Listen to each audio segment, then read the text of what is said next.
আমাদের বিএলসি প্ল্যাটফর্মে এখন একদম নিচের দিকে রিপোর্টস নামে বা রিপোর্ট নামে একটা আলাদা সেকশন আছে এখন।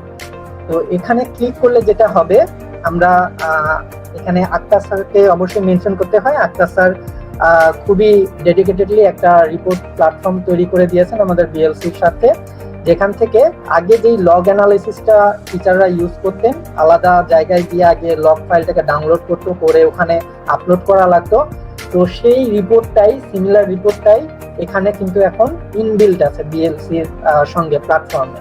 তো আমরা যখন রিপোর্টে যাচ্ছি, আমরা যারা অ্যাডমিন তারা এডিশনাল অ্যাডমিন রিপোর্ট পাই, কিন্তু টিচাররা টিচার রিপোর্ট পাবেন।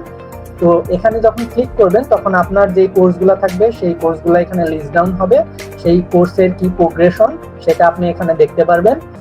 আর কোর্সের নামটা এখানে থাকবে, কোর্সের অ্যাক্টিভিটি ইনফরমেশন এখানে থাকবে, এর মধ্যে টোটাল স্টুডেন্ট কতজন আছে এবং টিচার হিসেবে আপনার এই কোর্সে কতগুলো অ্যাক্টিভিটি এই পর্যন্ত রেকর্ড হয়েছে, এই স্ট্যাটিস্টিক্স গুলো আপনি পাবেন। যখন আপনি এই কোর্সটাতে ক্লিক করবেন তখন আপনি ওই রিপোর্টটা যেটা আপনি আগে লগ অ্যানালাইসিস করার জন্য এই প্ল্যাটফর্মটা ইউজ করতেন, সেই রিপোর্টটা আপনি এখান থেকেই পেয়ে যাচ্ছেন।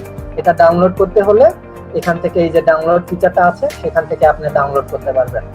আবার একইভাবে আপনি যদি আপনার এইখানে যে রিপোর্টটা আছে সেটাকে কাস্টমাইজ করতে চান ডেট ওয়াইজ, তাহলেও এখানে ডেট ওয়াইজ কাস্টমাইজ করতে পারবেন। আপনি লাস্ট মান্থ দিলে শুধুমাত্র ওই মান্থের জন্য ওই কোর্সের রেকর্ডগুলো এখানে বা ডিটেলসগুলো এখানে চলে আসবে।